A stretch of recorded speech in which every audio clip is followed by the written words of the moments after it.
The room shimmered with gold light and polished silver. Someone's laugh cracked through the air, too bright, too sharp. I watched a thick envelope slide across the table, my sister's hand trembling as she opened it. Gasps, then applause. The words Lake House and 350,000 floated like confetti. My glass stayed untouched. Then another envelope, thin, plain, was placed in front of me. Every sound disappeared. Eyes turned. "Go on," someone said softly. I opened it. Paper rustled once. Whatever was written inside made her smile freeze before I even finished the first line. I was 9 the first time I understood how the air in our house worked. Praise moved in one direction. It floated toward my sister, warm and endless, while the rest of us breathed what was left. She came home with perfect grades, trophies, certificates. I came home with drawings on lined paper. Mom smiled at mine, then set them aside so she could frame hers. Dad said I was steady, the kind of word people used when they had nothing better. At family dinners, my sister's stories filled the table. Mine ended before they began. I learned to cut my food quietly to wait for a pause that never came. When she got into college, we celebrated for days. When I passed my nursing exam, Mom said, "That's nice, honey," without looking up from her phone. It wasn't cruelty, it was muscle memory. Everyone had their part. Mine was to notice the silence. Holidays followed the same choreography, her entrance, everyone rising the room, orbiting her brightness. She once said I was so calm, it's like you're not even here. I laughed because that's what was expected. In photos, I stood just off center, half in shadow, half invisible. The pattern deepened with time. When her engagement was announced, I helped pick the dress, the flowers, the playlist. When mine was, she cried in the bathroom. Mom followed door, closing behind them. I remember staring at the gravy cooling on my plate, the sound of muffled sobs, the whisper of comfort that wasn't for me, later Mom's hand on my shoulder. "Let's keep the wedding small, sweetheart, just to keep things peaceful." Peaceful. That word had weight. It meant quiet. It meant don't upset her. After that, I stopped trying to fit noise into spaces already claimed. I worked, built my own routine. Breathing counted. Folding laundry counted, silence counted. When people asked about family, I said we were close. It was easier than explaining the distance measured in tone, not miles. The last time I visited before that Christmas, I brought homemade cookies from the hospital kitchen. Charlotte said she couldn't eat sugar that week, some cleanse. Mom took them anyway and set them next to the untouched fruitcake Charlotte liked. I remember thinking the table looked like a museum of things she might want later. That night, lying in my studio above the Chinese restaurant, I heard the clatter of pans, the hiss of oil below. I counted my breaths until the ceiling stopped shaking. The smell of sesame and detergent mixed in the air. That was when I realized the truth. My silence wasn't patience. It was training. Every skipped word, every unfinished sentence had been rehearsal for something larger. I just didn't know yet what I'd need it for. By the next winter, the pattern had turned into choreography. Every visit home began the same way, her laughter filling the hallway before she even stepped inside. Mom's perfume already on her coat, Dad rushing to open wine. My arrival was quieter. A coat hung by the door, a hello that disappeared into conversation already happening. Charlotte talked about her campaigns, her clients, her new office. Dad called her our superstar. When I mentioned a patient who'd recovered after a long coma, Mom smiled politely and reached for the salt. I learned to measure affection in eye contact. 3 seconds was a miracle. 5 meant someone had remembered I existed. When she and Ethan announced they were trying for a baby, the house became a shrine to hope. Ultrasound magnets, fertility calendars on the fridge, scented candles that claimed to balance energy. Every conversation circled the same theme: patience, prayer, waiting.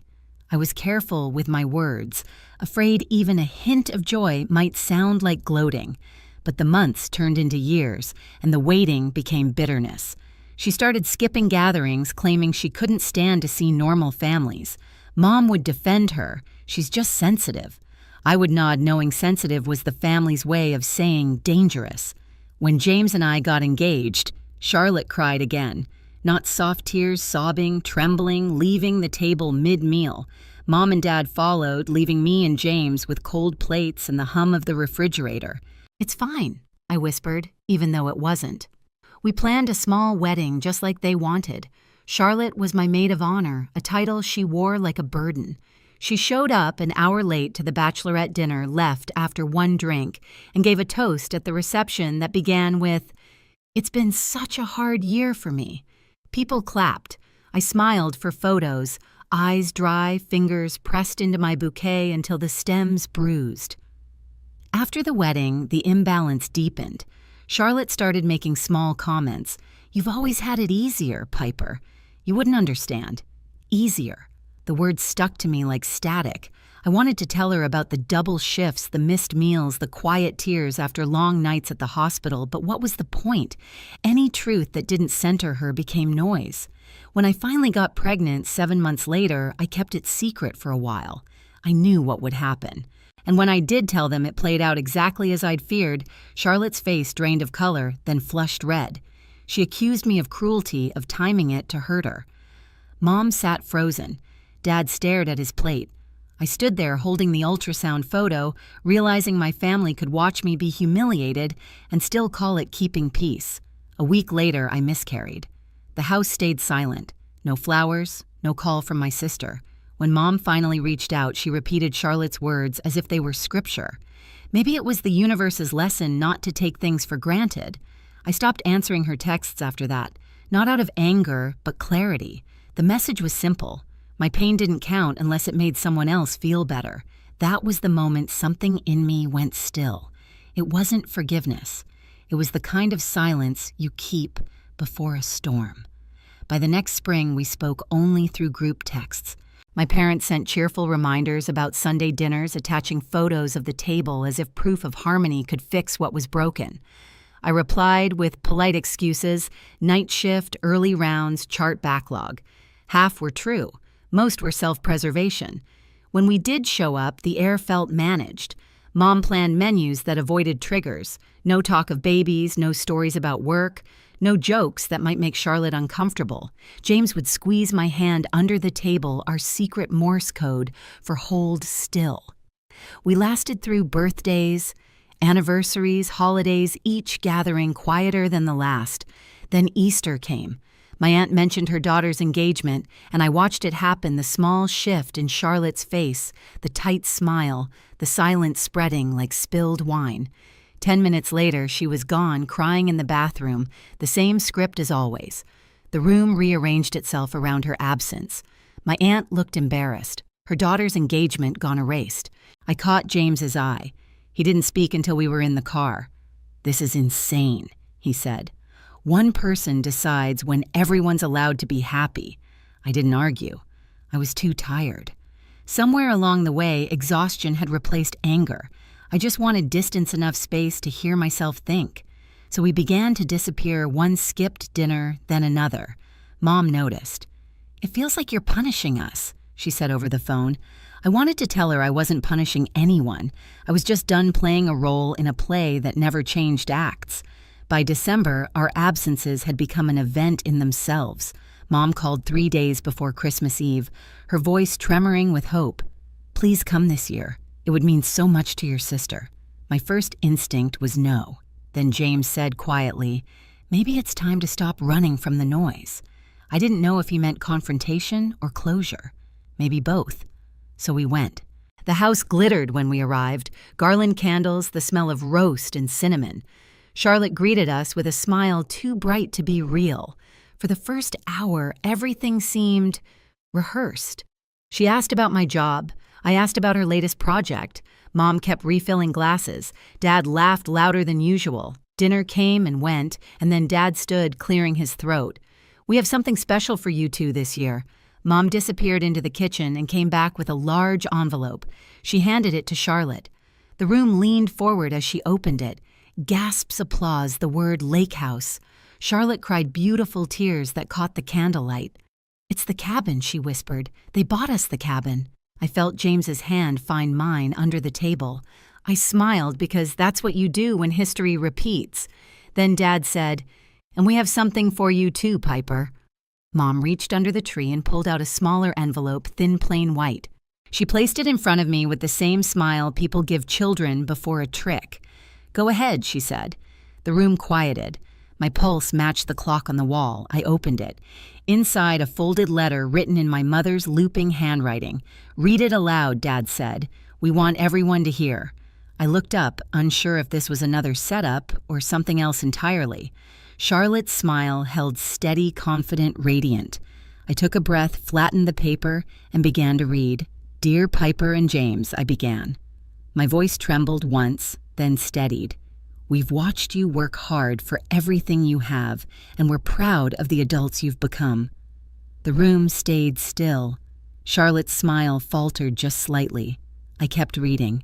"Piper, your dedication to your patients, your strength through difficult times, and the grace you've shown even when others failed to show you the same have reminded us what real character looks like." Mom's eyes glistened, but it wasn't sadness. It was recognition, the kind that comes too late.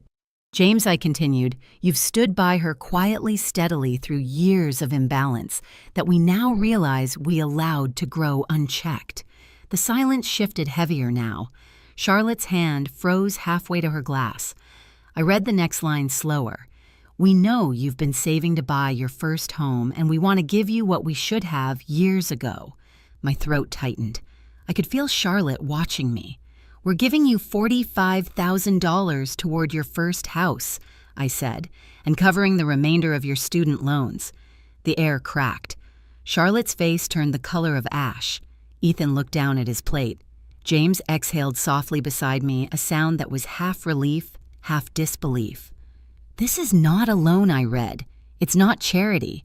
It's acknowledgement for the times you were treated unfairly and stayed silent to keep the peace." Charlotte's fork slipped and clattered against her plate. The sound felt like punctuation.